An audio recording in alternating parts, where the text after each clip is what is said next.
paling bawah yang berhubungan langsung dengan kegiatan sehari-hari.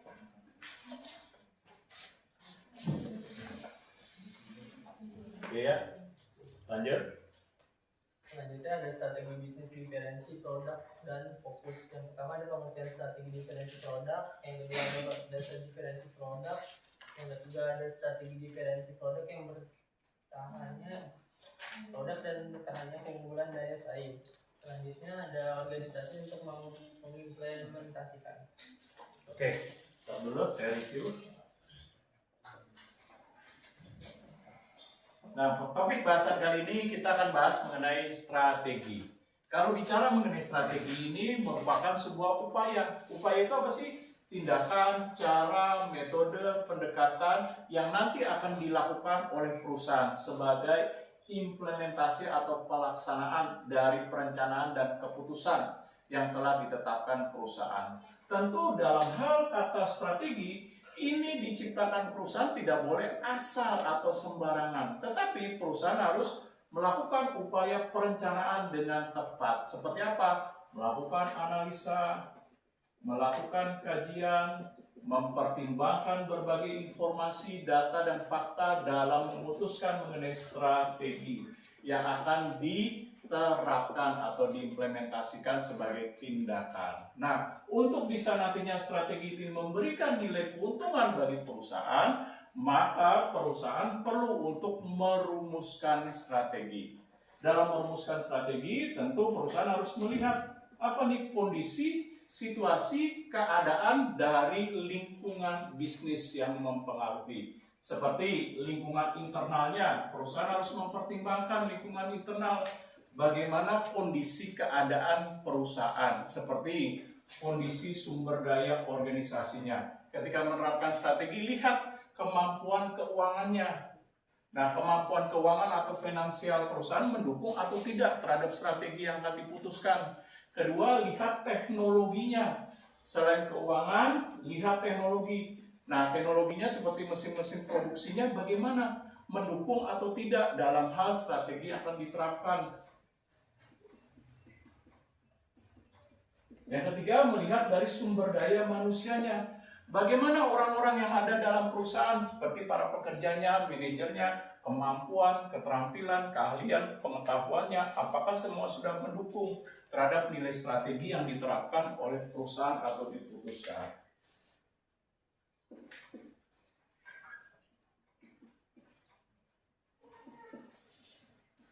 Lalu melihat fungsi bisnisnya. Bagaimana fungsi bisnis dalam perusahaan yang menunjang terhadap berbagai strategi yang akan diterapkan, seperti kemampuan dari marketingnya, pemasarannya seperti apa, kemampuan dalam mengelola keuangan seperti apa, kemampuan dalam produksinya, kemampuan dalam mengembangkan dan meningkatkan SDM untuk strategi perusahaan.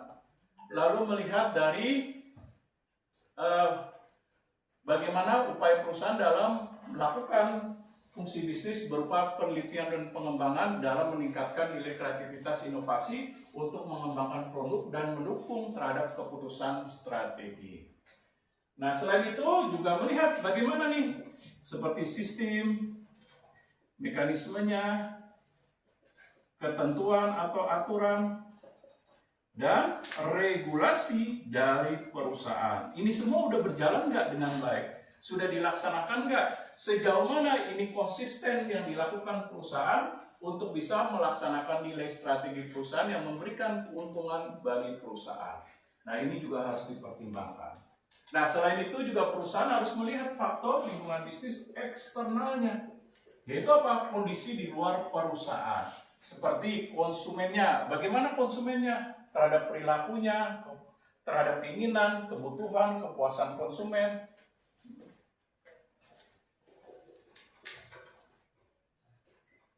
Nah, selanjutnya melihat dari persaingan. Nah, bagaimana persaingan yang ditimbulkan? Sejauh mana nih persaingannya? Apakah persaingan cukup ketat, kompetitif dalam strategi yang akan diterapkan perusahaan? Kita harus melihat dari faktor eksternalnya. Nah, selain itu juga memperhatikan bagaimana kondisi supplier, produk pengganti atau substitusi. Ada nggak timbulnya ancaman baru? dari pendatang baru.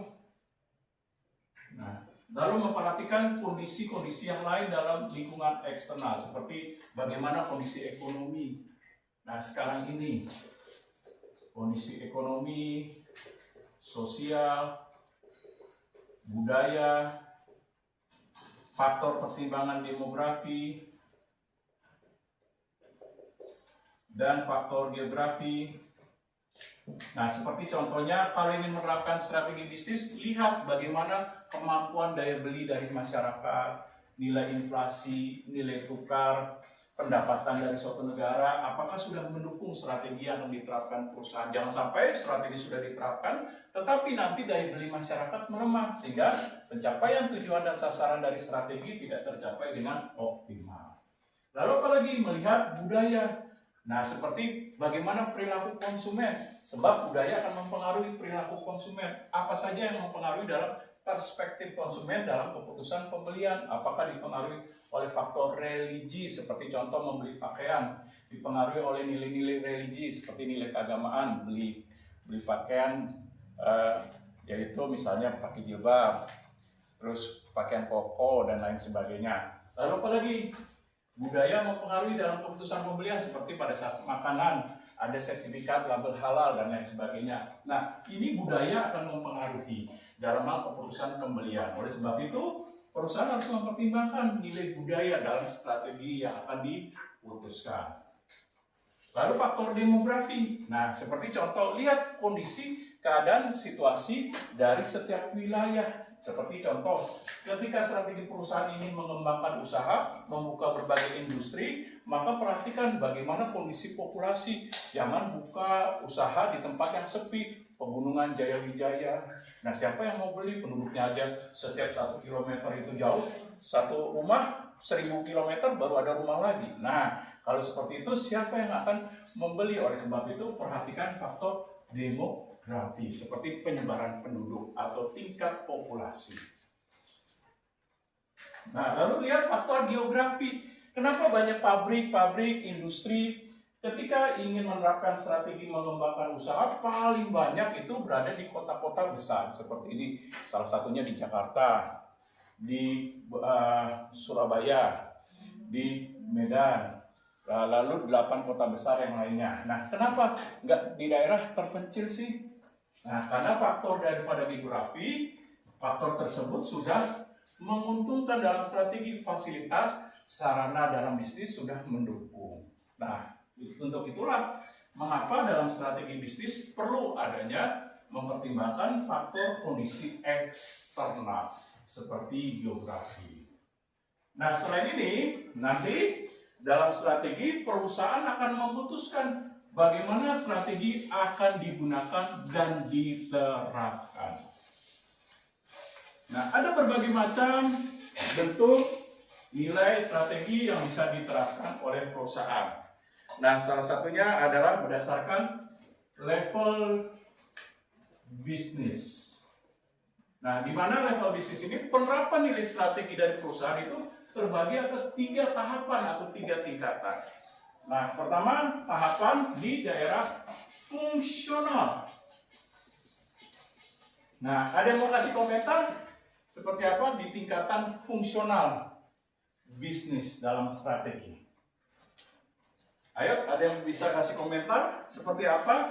Jelaskan seperti apa bentuk tingkatan strategi dalam level fungsional. Fungsional ini adalah level atau tingkatan terendah dari strategi yang akan diterapkan perusahaan. Yang dia lebih fokus pada analisis strategi secara di dalam perusahaan atau secara internal. Nah, apa nih strategi yang bisa diterapkan di dalam fungsional? Berarti di tingkatan level terendah dalam organisasi.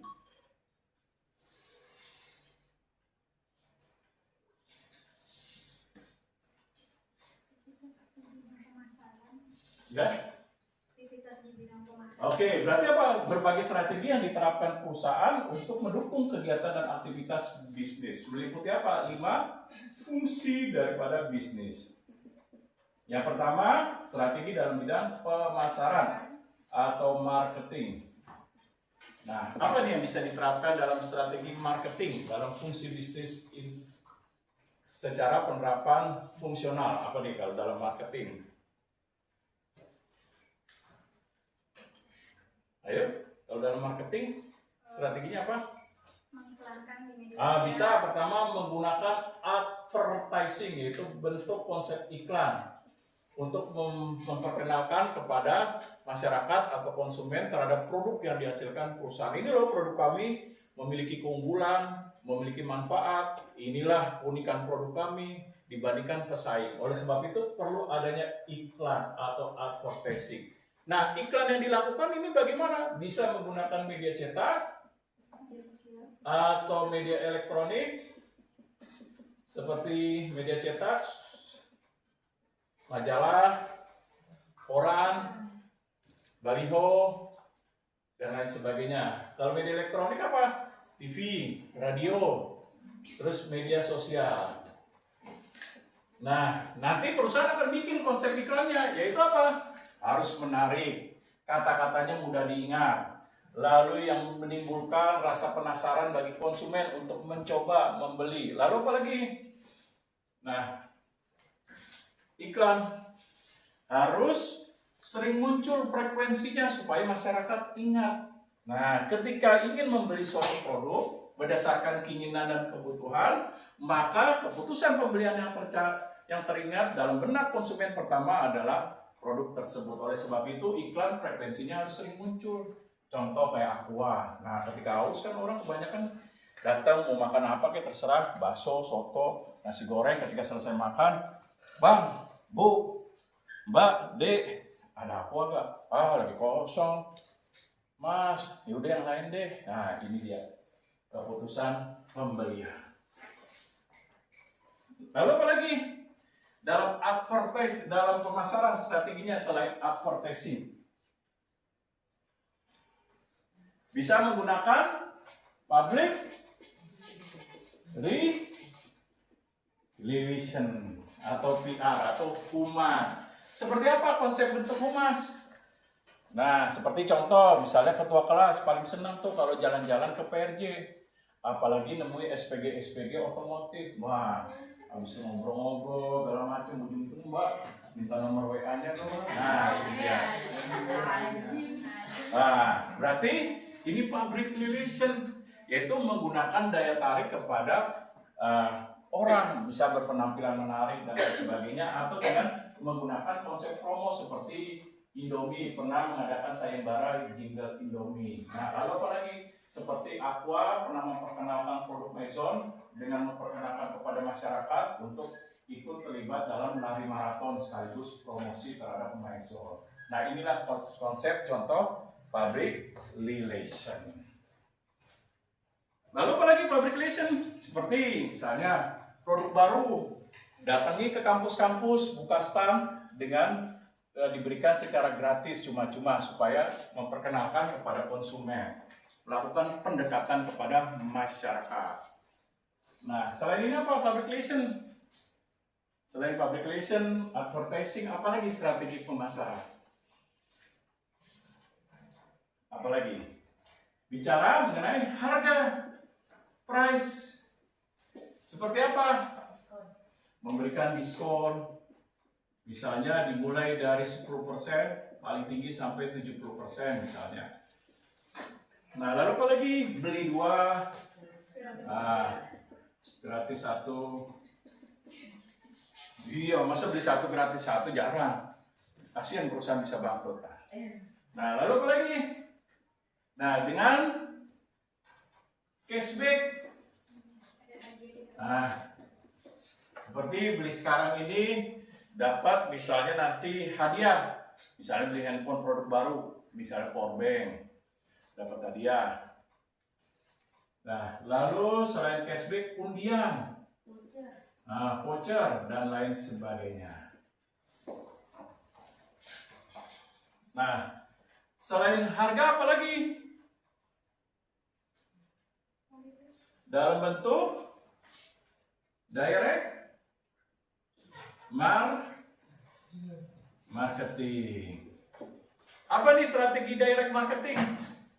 Strategi yang diterapkan oleh perusahaan dalam hal fungsional untuk memfokuskan dan mengolah nilai pemasarannya. Bentuknya salah satunya adalah direct marketing. Apa nih direct marketing? Melakukan pemasaran secara langsung.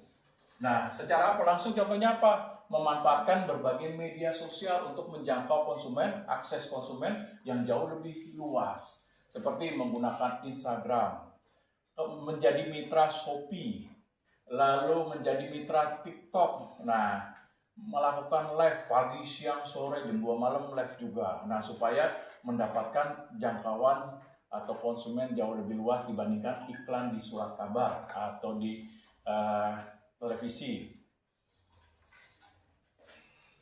Nah, dan lain sebagainya. Sesudah marketing apa nih strategi fungsional? Baru masuk dalam strategi produksinya. Nah, apa nih strategi produksi? Strategi produksi nih, kira-kira untuk meningkatkan nilai produksi supaya perusahaan bisa menghasilkan produk secara kuantitas maupun memperhatikan kualitas. Ini jauh lebih baik untuk memenuhi permintaan dan penawaran terhadap produk yang dihasilkan. Nah, strategi produksi ini dalam fungsional apa nih yang bisa dilakukan? Nah, salah satunya tadi efisiensi, melakukan efektivitas. Lalu apa lagi? Meningkatkan produktivitas terhadap produk yang dihasilkan dengan memperhatikan input dan outputnya. Nah, lalu apa lagi dalam produksi? Mengatur distribusi supaya berjalan lancar dan lain sebagainya. Sesudah itu keuangan. Nah, bagaimana mengatur keuangan ini dengan baik supaya keuangan bisa dikelola dan mendukung nilai strategi perusahaan dalam penyediaan anggaran untuk program-program kerja dalam pelaksanaan strategi. Nah, strateginya apa nih dalam keuangan? Bicara uang, strateginya apa nih? Kira-kira? Ayo paling belakang coba. Ya, daripada garuk-garuk. Nah, coba. Strategi dalam keuangan apa saja nih? Kira-kira?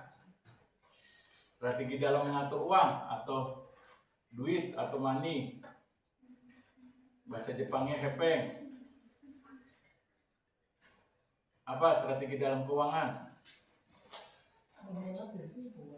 Ya, bisa melakukan penghematan. Lalu yang kedua apa? Melakukan kontrol dengan laporan keuangan dalam meninjau kinerja keuangan. Nah, seperti mengontrol bagaimana utang perusahaan, baik utang jangka panjang, jangka pendek, mengelola nilai aset perusahaan. Nah, lalu apa lagi?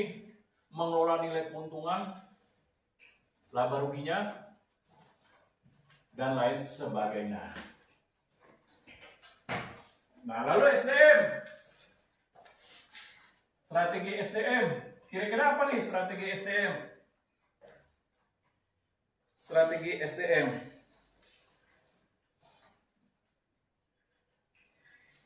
Di bidang sumber daya manusia atau sering juga disebut sebagai personalia. Sering juga disilahkan kalau dalam perusahaan manajemen administrasi personalia atau zaman dulu orang menyebutkan manajer administrasi kepegawaian. Nah,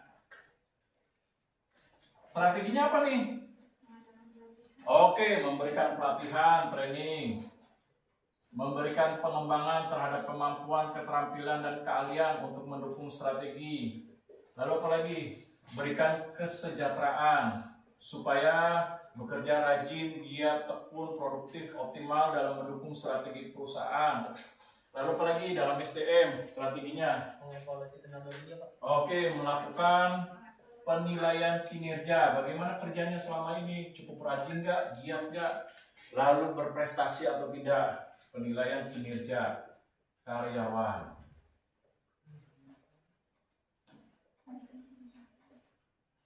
Nah, lalu apa lagi strateginya? Kalau SDM, Nah, penuhi kebutuhan-kebutuhan sosialnya. Seperti apa sih? Jangan lupa.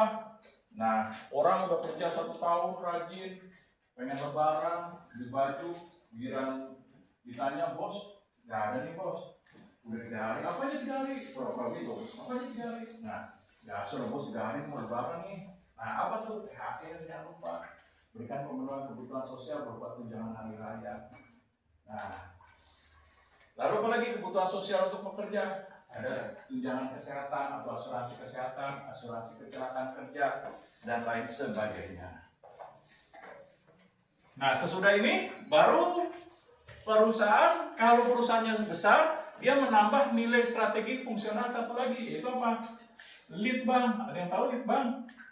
Atau sering juga disebut R&D, Research and Development, atau lembaga atau divisi penelitian dan pengembangan. Nah, kira-kira strateginya apa nih? Strateginya ada yang ngasih komentar? Strateginya? Nah, coba yang nanti presentasi, coba strateginya apa kira-kira? Melakukan riset. Oke, melakukan riset dengan apa? Mengumpulkan berbagai informasi yang penting terhadap keadaan, situasi, kondisi konsumen, kondisi lingkungan bisnis, persaingan, dan lain sebagainya. Supaya apa? Perusahaan bisa melakukan inovasi secara tepat dan benar. Untuk apa? Mendukung nilai strategi perusahaan.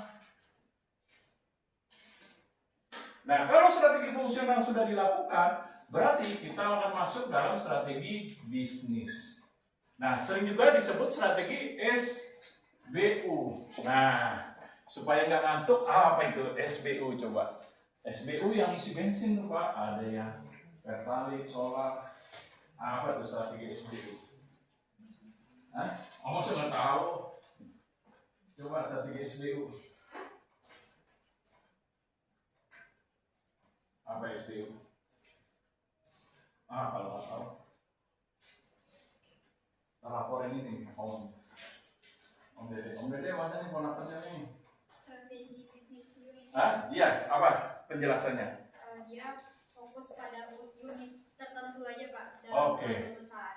Jadi strategi yang diterapkan oleh perusahaan untuk mengembangkan setiap unit-unit bisnis. Contoh misalnya Astra. Astra kan punya berbagai unit bisnis. Ada unit bagian finance, keuangan untuk menyediakan kredit-kredit atau pemberian kredit untuk motor, mobil. Lalu ada Astra untuk servis, yaitu penyediaan jasa untuk servis motor, mobil. Lalu ada Astra showroomnya, yaitu menyediakan berbagai showroom. Nah, untuk menjual berbagai produk motornya. Nah, ini kan unit bisnisnya. Lalu apa lagi? Astra juga menyediakan penjualan dan penyewaan alat-alat berat seperti traktor dan lain sebagainya. Nah, nanti strategi SBU ini akan diterapkan bagaimana melaksanakan nilai strategi bisnis unit untuk mengembangkan unit-unit bisnis dalam perusahaan. Nah, coba kira-kira caranya atau metodenya strategi bisnis unit apa saja nih? Strategi bisnis unit. Ada yang kasih komentar? Silakan. Strategi bisnis unit apa saja?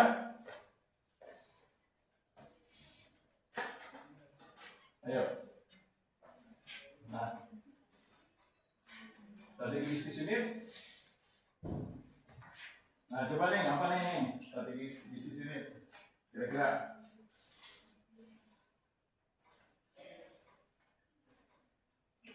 Nah, coba buka internetnya. Strategi bisnis unit. Ini kenapa ini tidak? Oh, gitu ya.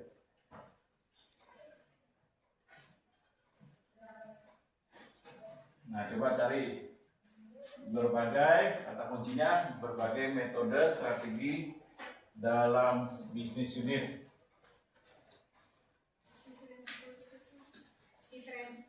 Diferensiasi produk atau jasa agar unik di mata pelanggan.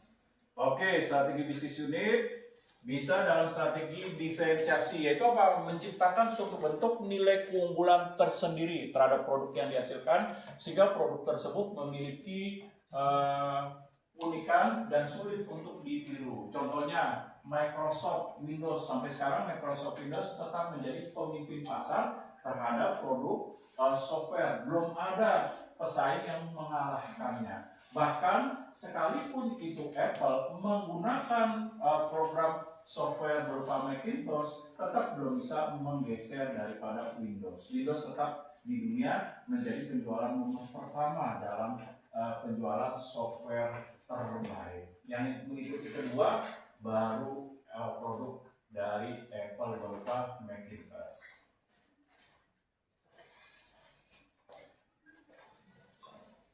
Nah, lalu apa lagi? Pertumbuhan pasar. Oke, meningkatkan nilai pertumbuhan pasar. Artinya perusahaan berupaya tuh meningkatkan nilai terhadap produk-produk yang dihasilkan supaya ditingkatkan dengan cara meningkatkan nilai pertumbuhan pasar, seperti kualitas produknya ditingkatin, varian produknya diperbanyak, sehingga mampu mendorong peningkatan terhadap tingkat penjualan. Oke, lalu apa lagi? Kira-kira tadi kita sudah bahas dua, yaitu tadi pertama menciptakan suatu keunggulan diferensiasi, yang kedua meningkatkan nilai akses, strategi meningkatkan nilai akses atau pertumbuhan pasar, lalu apa lagi? Yang ketiga, Daya tarik industri. ya bisa, itu strategi dalam meningkatkan daya tarik industri. Nah, seperti apa daya tarik industri? Yaitu perusahaan harus memfokuskan terhadap produk yang dihasilkan terhadap segmen pasar yang dituju dengan melakukan apa? Positioning. Memposisikan dirinya produk tersebut di mata konsumen. Contoh, kayak produk handphone Cina, baik itu Oppo, Vivo, Infinix, lalu Tecno, dan lain sebagainya, dia memfokuskan produknya. Nah, terhadap apa? Yaitu kameranya. Nah, dia keunggulannya selalu ditunjukkan dengan kameranya. Nah, ini contohnya. Nah, selanjutnya, kalau kita bicara strategi dalam tingkat bisnis, kita bisa menggunakan analisis dari yang dinamakan BCG, Business Consulting Group. Nah, coba kalian cari di internet apa itu BCG.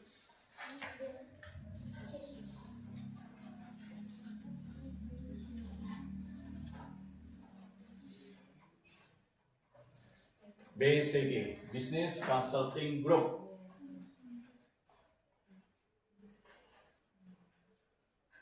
Sudah ketemu?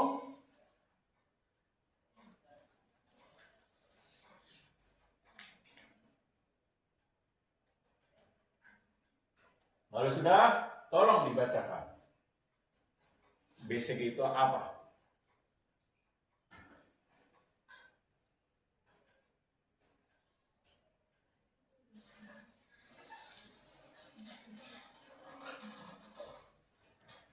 BCG adalah Ya, sebuah fungsi manajemen yang berfokus pada pengawasan, perencanaan, dan pelaporan aktivitas bisnis dari beberapa anak perusahaan atau divisi dalam suatu organisasi yang lebih besar. Oke, jadi strategi yang dilakukan untuk menganalisis setiap unit-unit bisnis dalam kondisi yang dialami. Apakah kondisi tersebut sedang baik, tidak baik, sedang, dan lain sebagainya. Nah, dalam strategi BCG disimbolkan seperti ini dia. Menggunakan matrik, disimbolkan ada yang bintang, ada yang dalam tanda tanya, ada yang dalam bentuk di sini call, ada yang dalam bentuk di sini dots. Nah, untuk menilai dari kondisi tersebut pendekatannya dua. Di sini pertumbuhan pasar, singkat P pasar. Nah, di sini pertumbuhan pangsa pasar.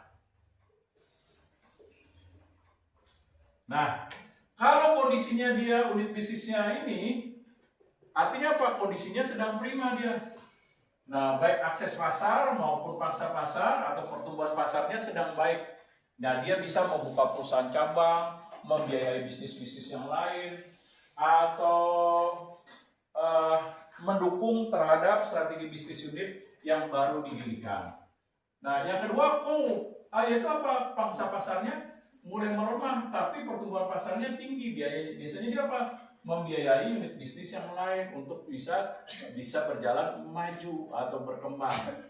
Nah, lalu apa lagi? Kondisi ini tanda tanya, yaitu apa? Kondisi di persimpangan. Kalau kondisi dari unit bisnis tidak dikelola baik, dia bisa masuk ke kondisi yang tidak menguntungkan nih. Tapi kalau dia bisa dikelola dengan baik, dia bisa masuk dalam kondisi yang menguntungkan, yaitu start. Nah, lalu docs, apa ini docs? Nah, Bangsa kecil. iya, kondisi bisnis yang sedang mengalami penurunan dalam unit bisnis, baik pangsa pasar maupun pertumbuhannya. Dia hanya bisa bertahan. Nah, seperti mempertahankan bisnis yang sudah ada. Kalaupun nggak bisa dipertahankan apa? Mau nggak mau terakhir dijual. Nah, dengan menyelamatkan berbagai aset-aset perusahaan. Nah, ada pendekatan yang lain yaitu General Electric. Kalian cari coba, apa itu pendekatan strategi dalam tingkat bisnis dengan analisis General Electric.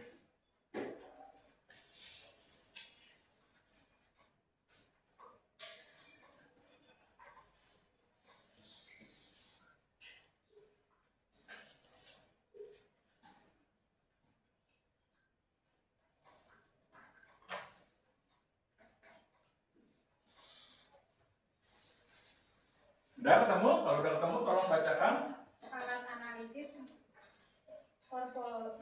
Portofolio bisnis ya. bisnis yang dikembangkan oleh General Electric. Ya. Mirip dengan BCG, Mhm. tapi lebih detail karena pertimbangan banyak faktor. Tujuannya menentukan prioritas investasi di berbagai SPBU. Oke, jadi strategi yang digunakan perusahaan yang dikembangkan dari strategi bisnis unit dengan faktor-faktor yang lebih rinci lagi.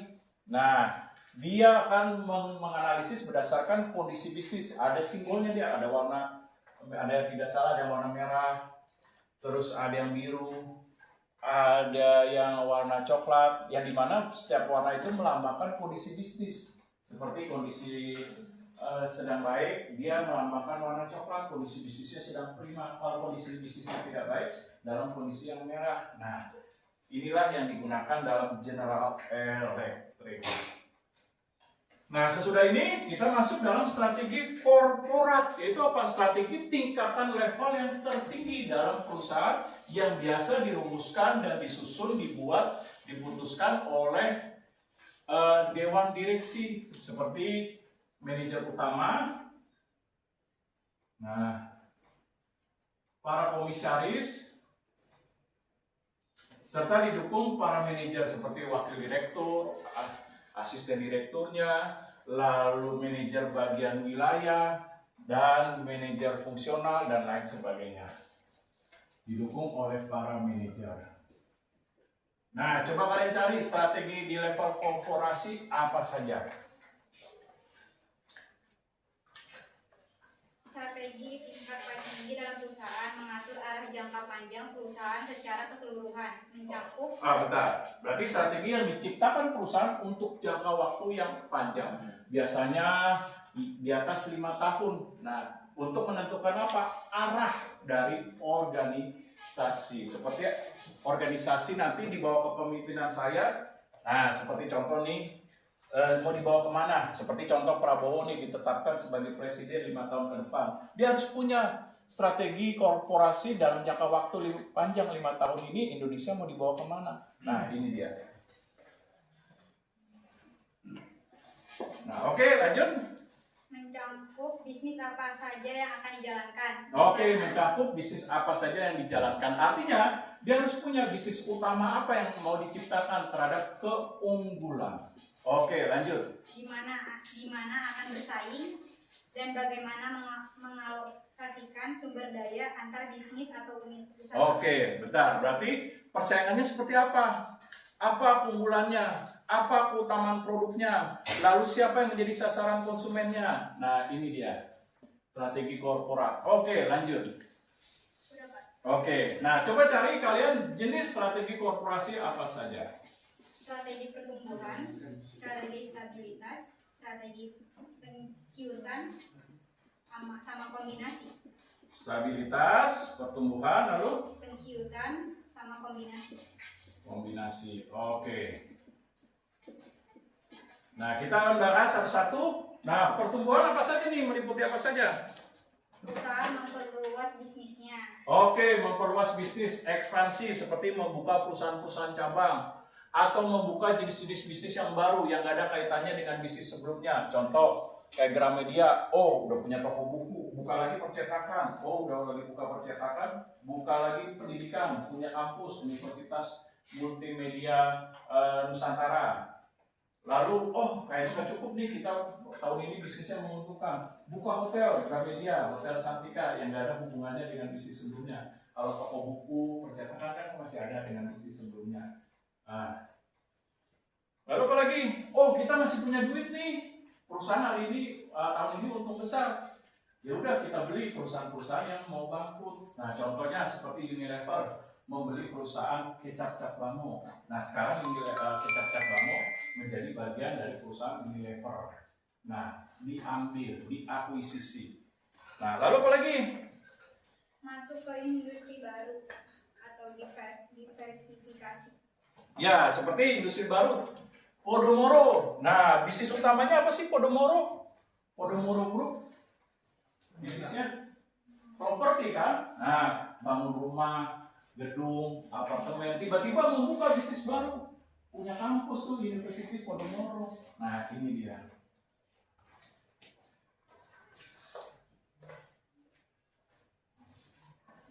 Nah strategi pertumbuhan yang lain apa? Bisa kerjasama. Apa ini kerjasama? Joint venture. Nah kerjasama dua perusahaan atau lebih untuk meningkatkan nilai bisnis dalam produksi, dalam kualitas produk, dalam inovasi. Contohnya seperti apa? Dulu pernah dilakukan Sony Ericsson, kerjasama dua perusahaan, Sony dan Ericsson, untuk menghasilkan terobosan handphone baru. Tujuannya apa? Untuk mengalahkan Nokia pada saat itu.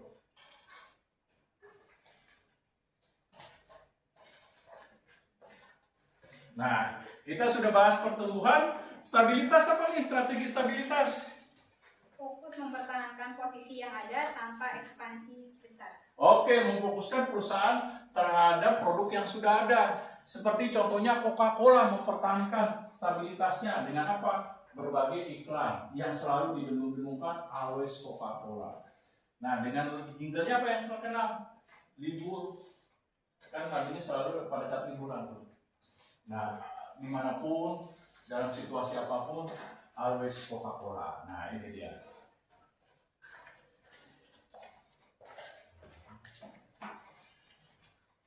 Lalu penciutan. Nah, kenapa nih ciut? Apa diet atau bagaimana? Nah, coba nih yang paling belakang. Nah, biar ciut apa nih penciutan? Ya, strateginya apa? Coba buka.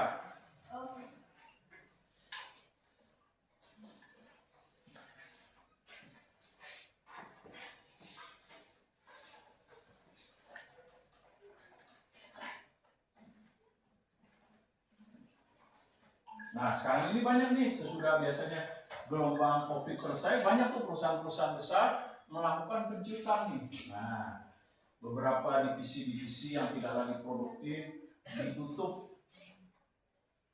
Tindakan mengurangi ukuran dan ruang lingkup bisnis perusahaan. Oke, seperti contoh di Yamaha tuh ada beberapa pabrik-pabrik Yamaha.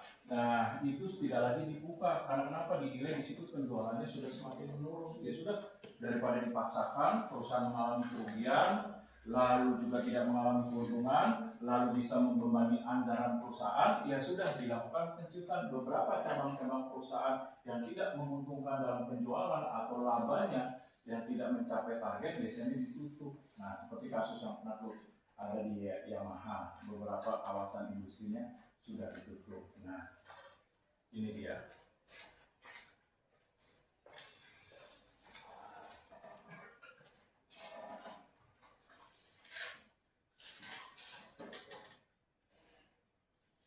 Nah, saya stop dulu. Ada pertanyaan sebelum saya serahkan kelompok?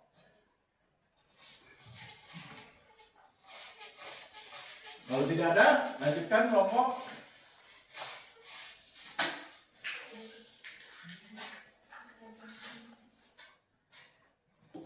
Pengertian strategi diferensi produk. Strategi di mana perusahaan berupaya untuk meraih keunggulan daya saing dengan cara meningkatkan nilai persepsi dari meraih keunggulan dari produk atau jasa secara relatif dibandingkan nilai persepsi produk atau jasa dari perusahaan atau pengusaha yang menyediakan produk atau jasa pengganti. Oke, unggul itu apa sih? Kalau kalian tahu unggul, Nomor 1. boleh dikatakan itu apa? Terbaik. Itu apa? Memiliki kualitas yang bisa diperhitungkan. Lalu apa lagi kalau unggul? Namanya unggul apa? Bisa bersaing. Lalu apa lagi unggul? Mempertahankan. Oh, bisa mengalahkan pesaing. Lalu apa lagi unggul? Memiliki perbedaan atau keunikan. Nah, inilah unggul. Nah, supaya unggul itu apa? Berarti perusahaan harus meningkatkan kemampuan bisnisnya secara ini dia terus menerus. Nah, untuk itulah maka dia harus punya terobosan yang terbaik dalam menciptakan keunggulan. Apa terobosannya? Pertama, dia harus memiliki EVA, Economic Value Added. Artinya produk tersebut apa nilai tambah dan keunggulannya. Contoh, misalnya Apple membandrol harga daripada Pro Max terbaru misalnya 25 juta atau 15 juta. Ketika konsumen mengeluarkan 15, nah dia harus memberikan economic value added. Artinya apa? 15 juta itu apa keunggulannya sehingga konsumen bisa tidak merasa dirugikan ketika mengeluarkan dana misalnya 13 juta atau 15 juta untuk membeli handphone terbaru Pro Max misalnya Apple. Nah, inilah economic value added, yaitu apa? Memberikan nilai tambah. Plusnya apa? Nah,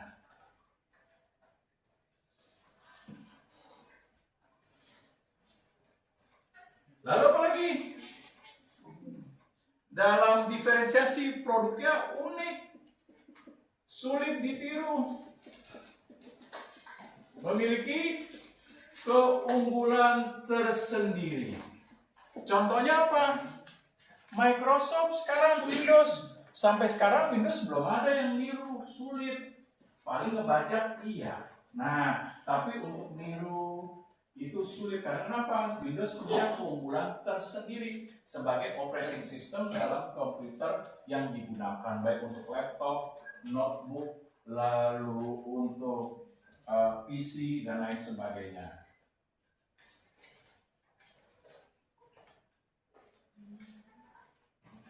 Nah, supaya bisa memiliki diferensiasi apa? Jangan lupa melakukan inovasi secara berkelanjutan. Jangan pernah bosan untuk melakukan inovasi. Ketika seseorang merasa sudah berhenti dalam inovasi, merasa ngapain, udah unggul kok, produk penjualan saya udah meningkat, saya udah menguasai pasar. Ketika sudah berhenti melakukan inovasi, apa yang terjadi? Iya, tinggal tunggu kebangkrutan. Nah, ini dia. Oke, lanjut. Selanjutnya ada dasar diferensi produk. Yang pertama ada fitur produk, adalah sifat produk seperti kualitas, fisik produk. Yang kedua ada kaitan antar fungsi, yaitu hubungan antara fungsi-fungsi yang berbeda. Yang ketiga ada timing, yang keempat ada lokasi. Yang kelima ada bauran produk. Bauran dari produk atau jasa yang dijual perusahaan dapat menjadi sumber diferensi produk. Yang selanjutnya ada kaitan dengan perusahaan lain, hubungan eksklusif antara produk perusahaan dengan produk perusahaan lain.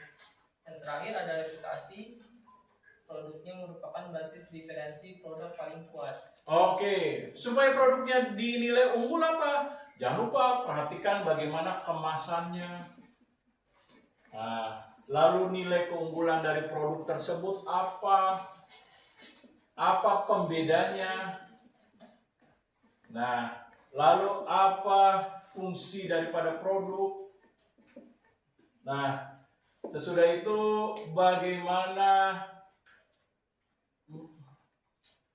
bagaimana memberikan kesan kepada produk? Contoh, produk handphone Apple dibanderol 13 juta, tapi dijualnya di tempat becek kayak pasar-pasar tradisional. Gimana?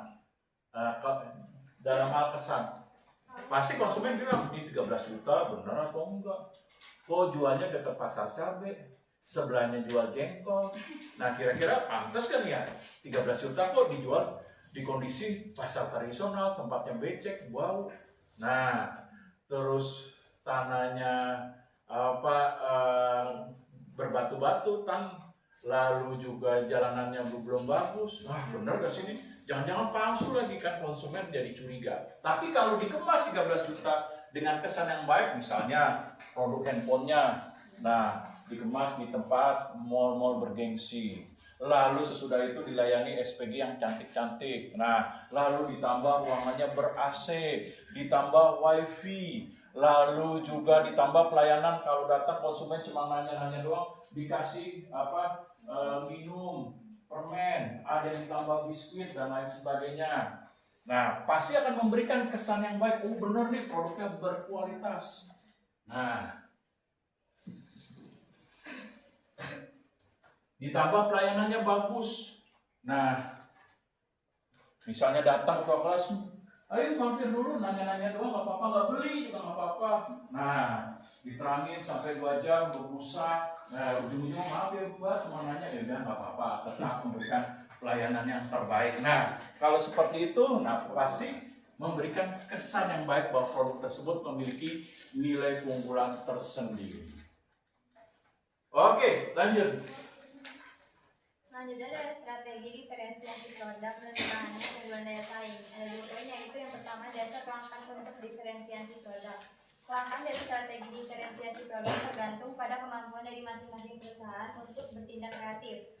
Perusahaan yang kreatif mampu menciptakan cara-cara baru untuk mendiferensiasikan produk atau jasa, sedangkan perusahaan pesaing hanya berupaya untuk meniru langkah perusahaan yang dilakukan terdahulu. Oke, diferensiasi juga bisa menciptakan sesuatu hal yang baru terhadap pasar yang baru. Nah, sehingga dia mampu menciptakan sebuah nilai kesan tersendiri terhadap produk yang dihasilkan. Contohnya seperti motor Harley Davidson.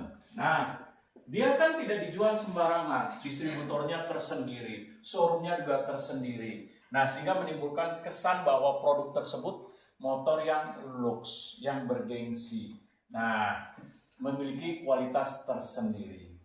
Nah, seperti contohnya misalnya Harley Davidson. Bagaimana menciptakan diferensiasi dalam hal produk terhadap membuka pasar tersendiri dalam industri otomotif. Nah, apalagi kalian misalnya di jalan ada yang bawa motor Harley Davidson dikejar pasti. Nah, terkesan tersendiri. Nah, coba kalau motor bawa cuma Supra dikejar. Oh, waktu tadi lalu. Nah, pasti seperti itu. Beda kesan yang ditimbulkan. Oke, lanjut. Poin kedua itu kemampuan meniru diferensiasi produk. Diferensiasi produk yang berharga dan langka harus mahal untuk ditiru jika akan dijadikan sumber keunggulan daya saing yang berjangka panjang. Nah, biasanya apa? Produknya tersendiri, harganya khusus. Nah, contoh kayak tadi, misalnya Harley Davidson standar aja itu misalnya 18 bisa sampai 30 juta untuk motor yang Harley Davidson yang standar. Berarti apa? Dia menciptakan sebuah bentuk produk yang tersendiri yang konsumennya dinilai khusus, atau menciptakan keunggulan bisa dengan niche market. Nah, coba kita lihat Harley Davidson kan nggak pernah iklan di televisi, surat kabar, majalah, tapi kok konsumen bisa tahu dari mana? Dari kemampuan diferensiasi berupa penciptaan produk tersendiri sehingga menciptakan pasar khusus industri otomotif. Oke, lanjut. Selanjutnya ada organisasi untuk mengimplementasikan diferensiasi produk. Yang pertama, proses pengembangan diferensiasi produk LPG. Yang kedua, kerjasama antar fungsional. Yang ketiga, pengendalian distribusi. Oke, ini yang bisa kita lakukan untuk bisa menciptakan diferensiasi.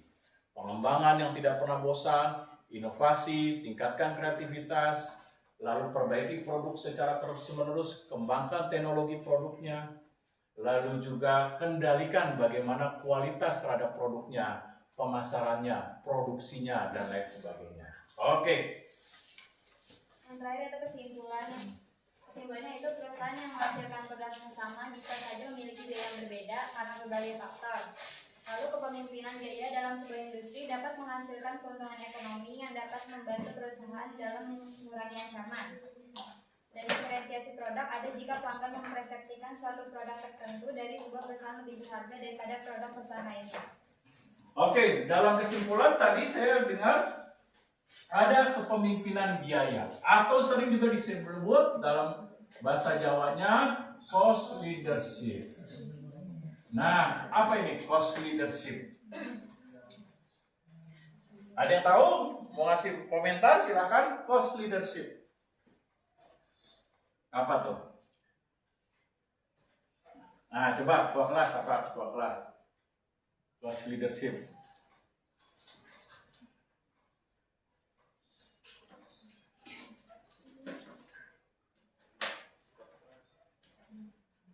Ayo, cost leadership atau kepemimpinan biaya.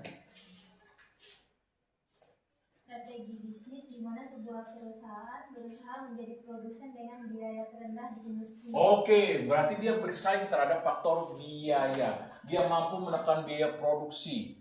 Nah, tetapi tidak mengabaikan kualitas. Contoh seperti handphone China tuh harga 2 juta, 1 jutaan, ada yang 3 jutaan, berani untuk bersaing dengan RAM, dengan kapasitasnya, dengan misalnya layar yang sudah semakin diperbaiki, katanya layar melengkung semakin tipis dan lain sebagainya.